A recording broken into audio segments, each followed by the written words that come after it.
നമസ്കാരം, ഞാൻ ശക്തി. സജ്ജനങ്ങളുമായിട്ട് നമ്മളിന്ന് ചർച്ച ചെയ്യുന്ന വിഷയം രേവതി നക്ഷത്രത്തിൽ, പ്രത്യേകിച്ച് രേവതി നക്ഷത്രത്തിൻ്റെ 1, 3 പാദങ്ങളിൽ ജനിച്ച മകാര നാമ അക്ഷരങ്ങൾ കൊണ്ട് പേരുള്ളവർ. മകാര നാമാക്ഷരം എന്ന് പറഞ്ഞാൽ മോളി, മഞ്ജുള, മണി, മനോഹരൻ, അങ്ങനെയൊക്കെയുള്ള മായിൽ തുടങ്ങുന്ന പേരിൻ്റെ ആദ്യാക്ഷരം മായിൽ തുടങ്ങുന്ന മകാരമാണെങ്കിൽ അത് രേവതി നക്ഷത്രമായിരിക്കണം. രേവതി നക്ഷത്രത്തിൻ്റെ 1, 3 പാദങ്ങളിൽ ഏതെങ്കിലും ഒന്നായിരിക്കണം. അതോടൊപ്പം തന്നെ പേരിൻ്റെ ആദ്യത്തെ അക്ഷരം എന്ന് പറയുന്നത് മകാരമായിരിക്കണം. മോളി, മണി, ഈ പറഞ്ഞ പോലെ മായിൽ തുടങ്ങുന്ന അക്ഷരങ്ങളാണെങ്കിൽ അവർക്ക് ചില സവിശേഷതകളും ചില ജ്യോതിഷാനുഭവങ്ങളും ഉണ്ടാകുമെന്ന് വ്യഗ്രഭാത മഹർഷിയുടെ, അതായത് പുലിപ്പാണി മഹർഷിയുടെ ഒരു സിദ്ധാന്തം, ഒരു അഭിപ്രായമുണ്ട്. അപ്പം ആ അഭിപ്രായത്തെയാണ് നമ്മളിവിടെ ഈ വീഡിയോയിലൂടെ അവതരിപ്പിക്കുന്നത്. അപ്പോൾ രേവതി നക്ഷത്രത്തിൽ ജനിച്ച, രേവതി നക്ഷത്രത്തിൻ്റെ 1, 3 പാദങ്ങളിൽ ഏതെങ്കിലും ഒന്നിൽ ജനിച്ച മകാര മായിൽ തുടങ്ങുന്ന അക്ഷരങ്ങൾ പേരിൻ്റെ ആദ്യാക്ഷരമായിട്ട് വരുന്ന ആൾക്കാരിൽ, അങ്ങനെയുള്ളവരിൽ ഏറെ ഭൂരിഭാഗം വ്യക്തികളുടെയും ജീവിതക്രമം, ജീവിത രീതി എങ്ങനെയെന്ന് നോക്കിയാൽ പുലിപ്പാണി മഹർഷിയുടെ അഭിപ്രായത്തിൽ പറഞ്ഞു, ഇങ്ങനെയുള്ള ഈ രേവതി നക്ഷത്രം 1, 3 പാദത്തിൽ ജനിച്ചവരും മകാര നാമാക്ഷരധാരികളുമായിട്ടുള്ളവരുടെ ഒരു പൊതു ഘടനയെന്ന് പറയുന്നത്, അല്ലെങ്കിൽ ഭൂരിഭാഗം വരുന്ന ആൾക്കാരുടെ പൊതുരീതി എന്ന് പറയുന്നത് അധികം ഉയരമില്ലാത്ത പ്രകൃതക്കാരായിരിക്കും. അത്യാവശ്യം ഉയരത്തിനൊത്ത വണ്ണമുള്ളവരായിരിക്കും. സ്ത്രീജനങ്ങളാണെങ്കിൽ മുടി കുറഞ്ഞവരായിരിക്കും. അത് മുടി കുറഞ്ഞവരെന്ന് പറഞ്ഞാൽ മുടിയില്ലാത്തവരെന്നല്ല, ഒരുപാട് അരക്കെട്ട് വരെയൊക്കെ ഉള്ള രീതിയിലുള്ള മുടി ഇല്ലാതെ കുറച്ച് മുടി കുറവുള്ളവരായിരിക്കും. മുടിക്ക് അധികം കട്ടി, അതായത് തിക്നെസ് ഉള്ളവരായിരിക്കില്ല.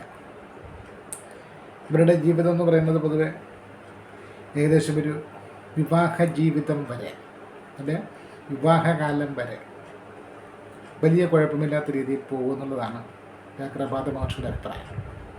എപ്പോൾ അവർ വിവാഹിതരാകുന്നുവോ ആ കാലം വരെ വലിയ ബുദ്ധിമുട്ടും പ്രതിസന്ധികളും വിഷമതകളും മനസ്സിനെ ആശങ്കപ്പെടുത്തുന്ന കാര്യങ്ങളൊന്നുമില്ലാതെ പോകാൻ സാധ്യതയുണ്ട്.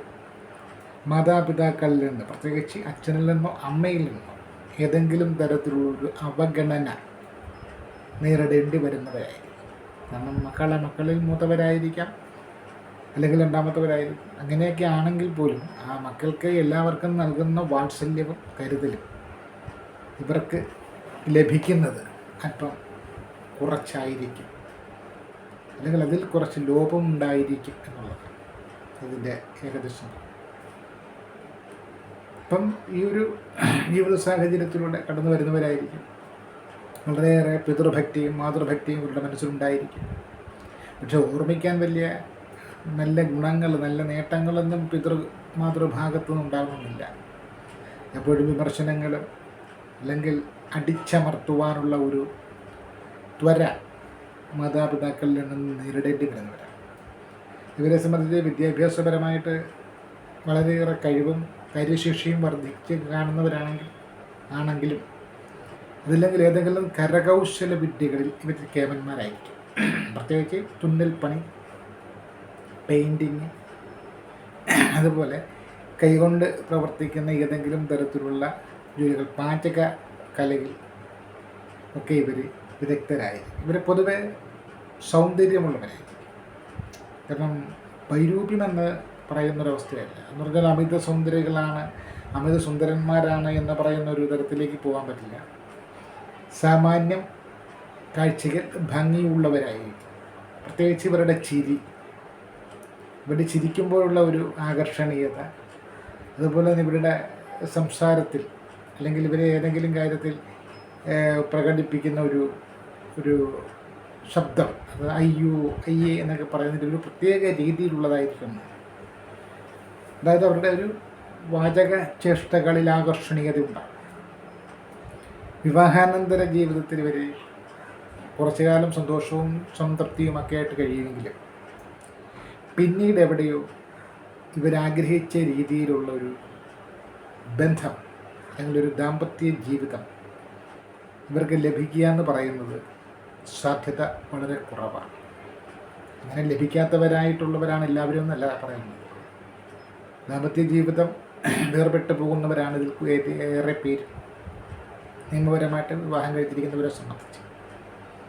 അതിനുശേഷം ഒരുപാട് പ്രാരബ്ധങ്ങളുടെയും ബുദ്ധിമുട്ടിൻ്റെയും തലത്തിലൂടെ കടന്നു പോകുമ്പോൾ ഇവരുടെ മനസ്സിൽ നിന്ന് പ്രണയമെന്ന് പറയുന്ന ഒരു വികാരം പടിയടച്ച് പുറത്താക്കപ്പെടുകയും പകരം അന്നന്നത്തെ ജീവിതം അല്ലെങ്കിൽ യാഥാസ്ഥികമായിട്ടുള്ള ജീവിത സാഹചര്യങ്ങളോട് മല്ലടിച്ച് എങ്ങനെയെങ്കിലും തൻ്റെ ബാധ്യതയും തൻ്റെ കർത്തവ്യമൊക്കെ നിറവേറ്റാൻ വേണ്ടിയിട്ട് പാടുപെടുന്ന തരത്തിലേക്ക് പരിശ്രമശാലികളായിട്ട് മാറാനിടയുണ്ട്. ചിലരെ വിദേശവാസം വരെ ചെയ്തേക്കാം.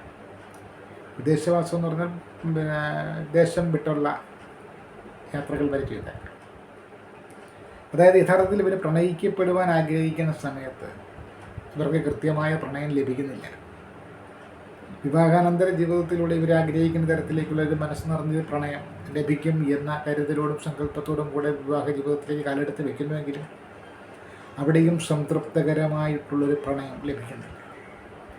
അതിനുശേഷം വിവാഹ ജീവിതത്തിലൂടെ അവർക്ക് ദുരാനുഭവങ്ങൾ, മനസ്സ് മരവിക്കുന്ന തരത്തിലുള്ള ദുരനുഭവങ്ങൾ ഉണ്ടാവുകയും ആ ദുരനുഭവങ്ങളിൽ നിന്നും അവർ ചില ജീവിത പാഠങ്ങൾ പഠിച്ചുകൊണ്ട് എങ്ങനെയെങ്കിലും ജീവിച്ചു പോകണമെന്ന് പറയുന്ന തലത്തിൽ ചിന്തിച്ചു നിൽക്കുന്ന സമയത്താണ് അവരുടെ മുന്നിലേക്ക് ശുദ്ധമായ ആത്മാർത്ഥമായിട്ടുള്ള പ്രണയം വച്ചു നീട്ടപ്പെടുന്നത്.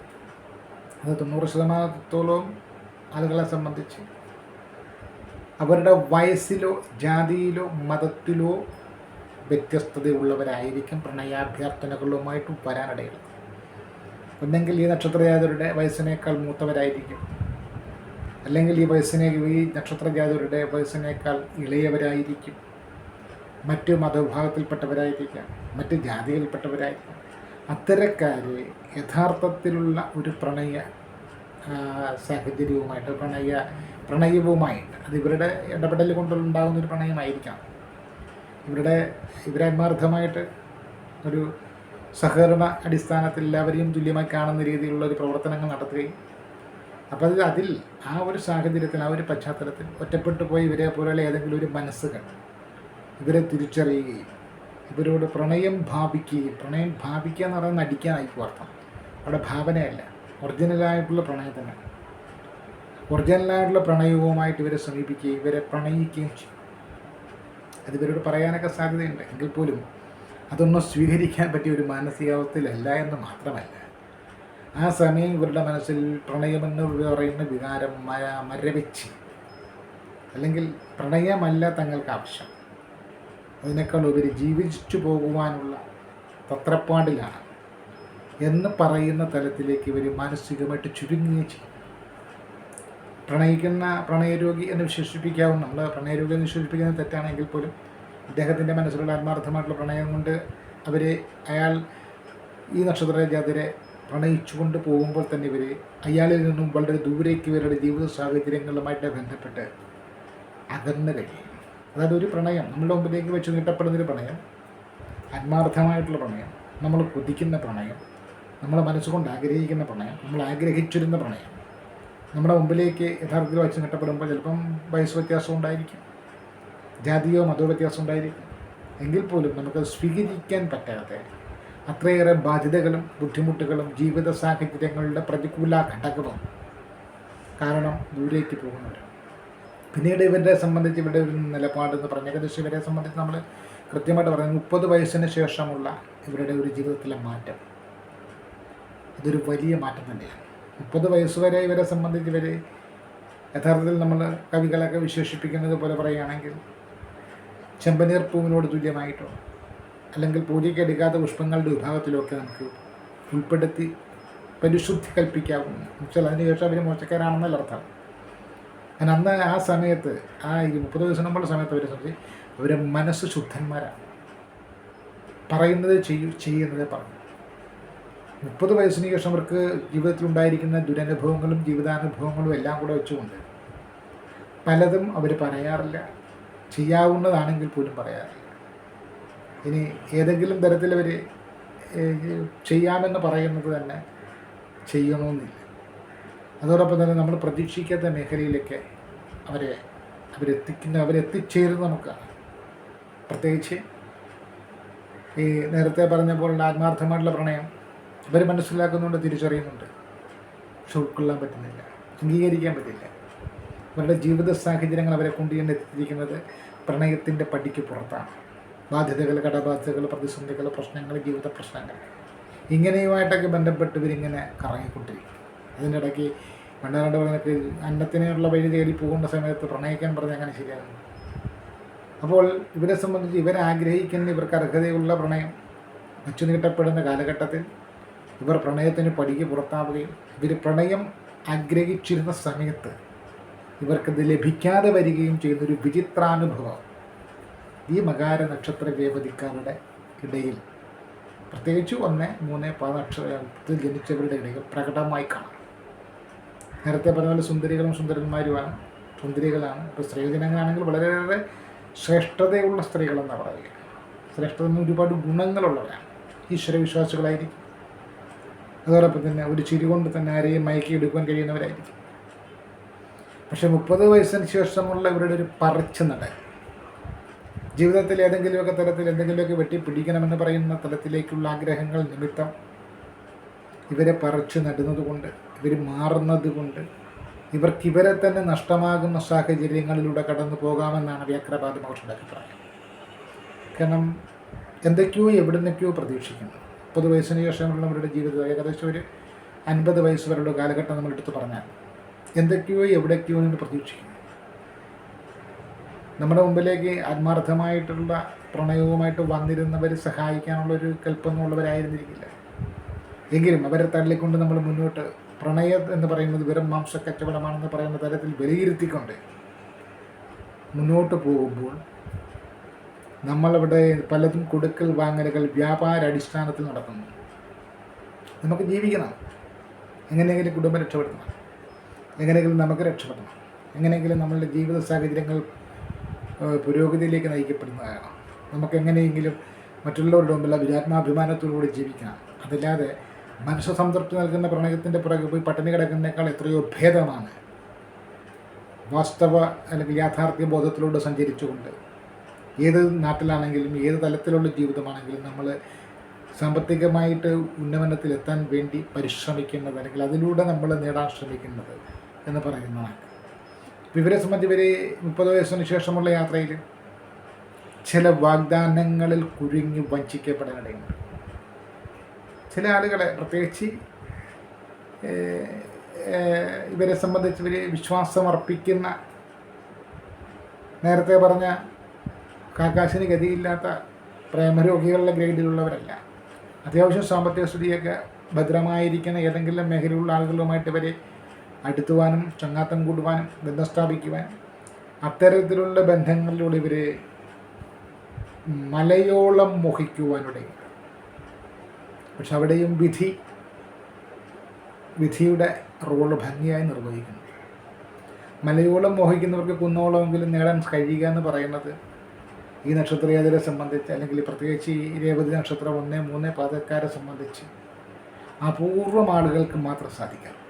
അതായത് എന്തിനു വേണ്ടിയായിരുന്നു ഞാനിവിടെ വന്നത്, എന്തിനു വേണ്ടിയായിരുന്നു ഞാൻ ഈ ഒരു നിലപാട് സ്വീകരിച്ചത്, എന്തിനു വേണ്ടിയായിരുന്നു ഞാൻ ഈ പരിശ്രമം നടത്തിയത്, എന്തിനു വേണ്ടിയായിരുന്നു എൻ്റെ മുമ്പിലേക്ക് വെച്ച് നീട്ടി യഥാർത്ഥ പ്രണയം നിഷേധിച്ചുകൊണ്ട് ഞാൻ ഇത്രയേറെ സഞ്ചരിച്ചത് എന്ന് ഇവരൊരു 40-50 വയസ്സിന് ശേഷം തിരിഞ്ഞു നോക്കുമ്പോൾ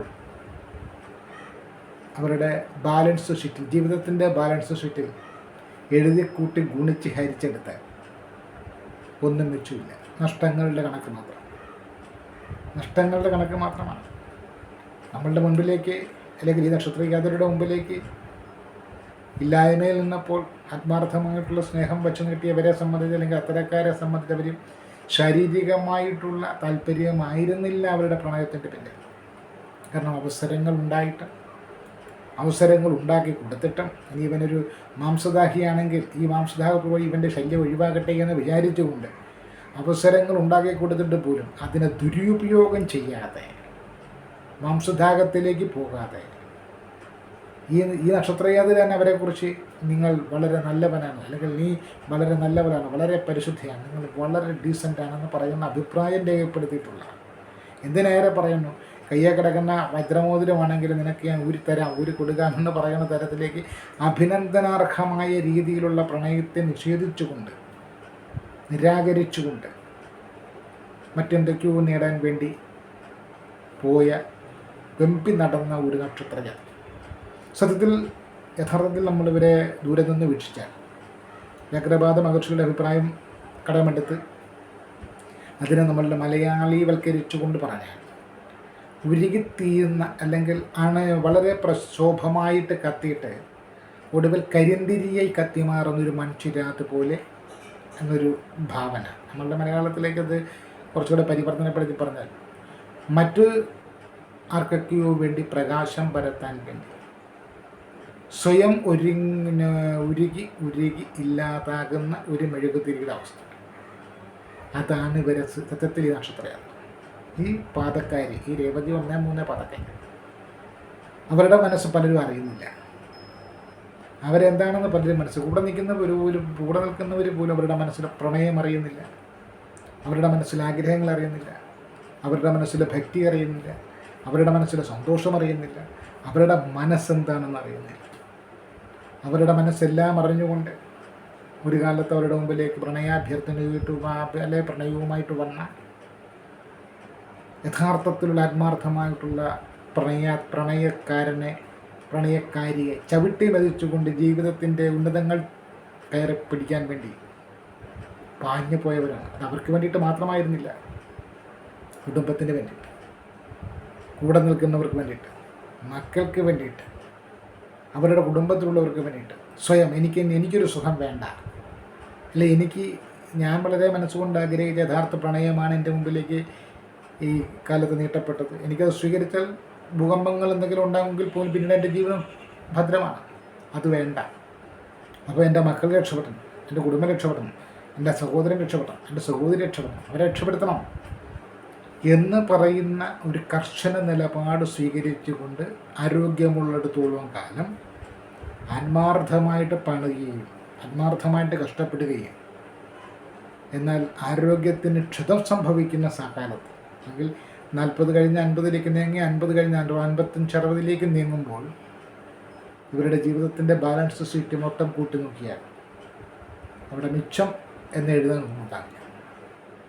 അതാണ് ഇവരുടെ ജീവിതത്തിലെ ഏറ്റവും വലിയൊരു തിരിച്ചടി. പക്ഷെ അപ്പോഴും ഇവരെ ഈശ്വരൻ കൈവടിയുന്നില്ല എന്നുള്ളതാണ് വാസ്തവം. മുൻപ് ചവിട്ടി മതിച്ച് കളഞ്ഞ, അല്ലെങ്കിൽ വേണ്ട എന്ന് പറഞ്ഞ് നമ്മൾ തള്ളിക്കളഞ്ഞ ആ ഒരു പ്രണയം, നമ്മളിവിടെ പ്രണയം എന്ന വാക്ക് ഉപയോഗിക്കുന്നതിൻ്റെ കാരണം മനസ്സ് തുറന്നുള്ള സ്നേഹം എന്നർത്ഥത്തിലാണ്. മനസ്സ് തുറന്നുള്ള സ്നേഹം, മറ്റൊന്നും പ്രതീക്ഷിക്കാതെ. നമ്മൾ ഇന്നത്തെ കാലത്തെ പ്രേമങ്ങൾ എന്നൊക്കെ പറയുന്നത് പരിചയപ്പെട്ട് 1 ദിവസം കഴിഞ്ഞ് 2 ദിവസം കഴിഞ്ഞ് 3 ദിവസം കഴിഞ്ഞുടൻ തന്നെ ശാരീരിക ആവശ്യങ്ങളിലേക്ക് നയിക്കപ്പെടാൻ പ്രേരണ നൽകുന്നതാണ്, അല്ലെങ്കിൽ പ്രേരിപ്പിക്കുന്നതാണ്. ഇവരെ സംബന്ധിച്ച് ഇവരെ ചുറ്റിപ്പറ്റി വരുന്ന ഈ പ്രണയം എന്ന് പറയുന്നത് കേവലം ശാരീരികമായിട്ടുള്ള ആകർഷണങ്ങളായിരുന്നില്ല. ഇത് പ്രണയിക്കുന്നവൻ്റെ ബുദ്ധിയില്ലായ്മ ആയിട്ടായിരിക്കും വ്യാകരവാദ മഹർഷി എഴുതുന്നത്. കാരണം പ്രണയിക്കേണ്ടവൻ ബുദ്ധിമാനാണെങ്കിൽ, ഇന്നത്തെ കാലഘട്ടത്തിൽ നിന്നുകൊണ്ടുള്ള ബുദ്ധിമാനാണെങ്കിൽ കിട്ടുന്ന അവസരങ്ങൾ എത്രത്തോളം പ്രയോജനപ്പെടുത്താവോ, ദുരുപയോഗപ്പെടുത്താവോ, എത്രത്തോളം ഉപയോഗപ്പെടുത്താവോ, അതൊക്കെ ചിന്തിക്കുന്ന കാലഘട്ടമാണ്. പക്ഷേ ഇവരുടെ ഈ നക്ഷത്രജാതിയുടെ ജീവിതത്തിലേക്ക് വരുന്ന ഒരു വിശുദ്ധമായിട്ടുള്ള പ്രണയം അതൊരിക്കലും ശാരീരികമായിട്ടുള്ള അഭിനിവേശമായിട്ടോ അതല്ലെങ്കിൽ ഭോഗാസക്തിപരമായിട്ടുള്ളൊരു നിലപാടിലോ അല്ല വ്യാഘ്രപാദ മഹർഷി വർണ്ണിക്കുന്നത്, വിവരിക്കുന്നത്. മനോഹരമായൊരു പ്രണയം എന്നാണ് പറയുന്നത്. നമ്മുടെ ഇന്നത്തെ കാലത്ത് പറഞ്ഞാൽ നേരത്തെ പറഞ്ഞ പോലെ പ്രണയപ്രാന്ത് തലയ്ക്ക് പിടിച്ചാൽ ഇവരെ ശല്യം ചെയ്യുക, ആണായാലും പെണ്ണായാലും. ഇവരതൊരു തമാശയായിട്ട് എടുക്കുക. അവർക്ക് അതൊന്നും ശ്രദ്ധിക്കാൻ സമയമില്ല, ജീവിതത്തിൻ്റെ തിരക്കുകളിലേക്ക് ഓടണം, അങ്ങനെ അവർ ഓടുകയാണ്. ഓടി ഒരുപാട് കാര്യങ്ങൾ നേടി, ചിലത് നേടാതെ പരാജയപ്പെടുന്നു. വാഗ്ദാനം കൊടുത്തിരുന്ന പലരും വേണ്ട രീതിയിൽ വാഗ്ദാനം പാലിക്കുന്നില്ല. അങ്ങനെയൊക്കെ തിരികെ ജീവിതത്തിലേക്ക് മടങ്ങിയെത്തുമ്പോൾ ഈ നേരത്തെ നിഷേധിക്കപ്പെട്ട പ്രണയമില്ല. ഇത്രയും കാലം ചോര നീരാക്കി വെള്ളമാക്കി പണിയെടുത്ത് കൊടുത്ത മക്കളോ മറ്റുള്ളവരുടെയോ ഒക്കെ സ്നേഹപരിലാളനകൾ പ്രതീക്ഷിക്കുന്ന വിധത്തിലില്ല. ഏതൊരു മനുഷ്യനാണെങ്കിലും മക്കളും കുട്ടികളും കുടുംബവും എല്ലാം ഉണ്ടെങ്കിലും അവരെ സംബന്ധിച്ച് അവരും സ്നേഹം പ്രതീക്ഷിക്കും, കരുതലും പരിഗണനയും പ്രതീക്ഷിക്കും. ഒറ്റപ്പെടലിൻ്റെ അന്തരീക്ഷത്തിൽ ജീവിക്കുവാൻ ആരും ഇഷ്ടപ്പെടുന്നില്ല ഒരു കുടുംബത്തിലാണെങ്കിൽ. ഇവരെ സംബന്ധിച്ച് ഇവർ എത്രയൊക്കെ എന്തൊക്കെ വാരിക്കോരി കൊടുത്താലും എപ്പോഴും ഇവരെ സംബന്ധിച്ച് ഇവർക്കൊരു അന്യഥാബോധം, ഒറ്റപ്പെടലിൻ്റെ ഒരു തോന്നൽ, ഒറ്റപ്പെടലിൻ്റെ ഒരു രീതി ഇവരുടെ ജീവിതത്തിൽ പിന്തുടരുന്നതായിട്ട് കാണാം. എന്നാലും ഇവരുടെ ഒരു ഈശ്വരഭക്തിയും ദൈവാധീനവും കൊണ്ടായിരിക്കാം 50-60 വയസ്സിന് ശേഷം ഇവർക്ക് ആവശ്യമെങ്കിൽ നഷ്ടപ്പെട്ട പഴയ പ്രണയം തിരിച്ചെടുക്കാൻ സാധിക്കും. അതും വ്യാഘ്രപാദർ പറയും.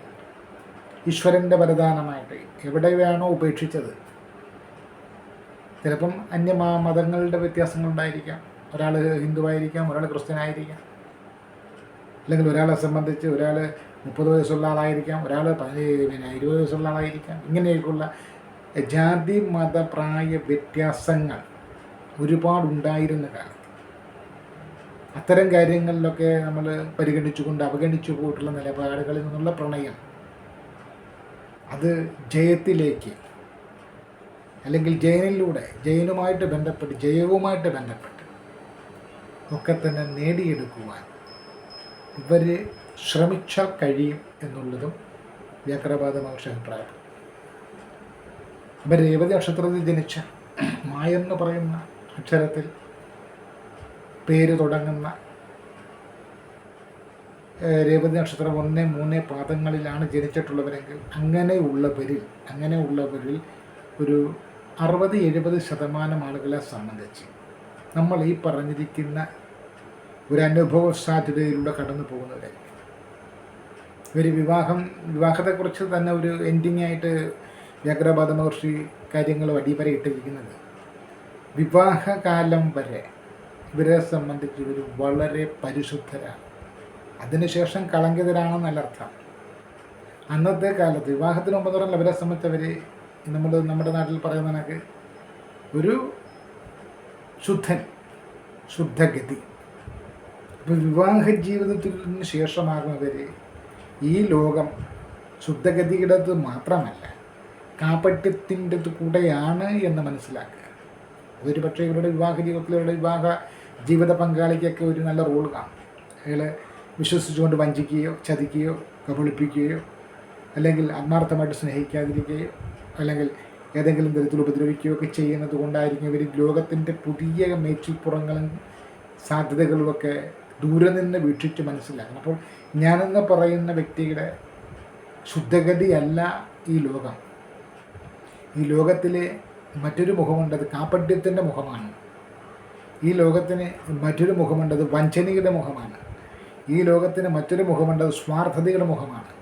ഈ ലോകത്തിന് മറ്റൊരു മുഖമുണ്ട്, അത് ശുദ്ധ സ്വാർത്ഥതയുടെ മുഖമാണെന്ന് ഇവർ തിരിച്ചറിയുന്നത് കൊണ്ട് തന്നെയാണ് വിവാഹത്തിന് മുൻപുള്ള ഇവരുടെ ഒരു സ്വഭാവ ശൈലികളിൽ നിന്നും വിവാഹാനന്തരം ഒരു പരിവർത്തനമെന്ന് തന്നെ ഒരു വ്യാഖ്യാനം കൊടുത്തതെന്ന് വേണം മനസ്സിലാക്കുക.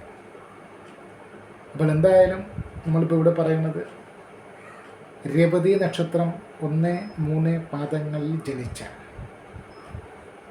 മകാരക്ഷരങ്ങൾ, മകാരം മായിൽ തുടങ്ങുന്ന അക്ഷരങ്ങൾ, പേരിൻ്റെ ആദ്യം വരുന്ന ആളുകളിൽ പെടുന്ന അല്ലെങ്കിൽ അത്തരം മകാരത്തിൽ തുടങ്ങുന്ന പേരുകാരായിട്ടുള്ളവരിൽ ഒരു ബഹുഭൂരിപക്ഷത്തിനും അനുഭവത്തിൽ വരാനിടയുള്ള അല്ലെങ്കിൽ അവരുടെ ചില രീതികളായിട്ട് മഹർഷിമാർ വിലയിരുത്തിയിട്ടുള്ള കാര്യങ്ങൾ.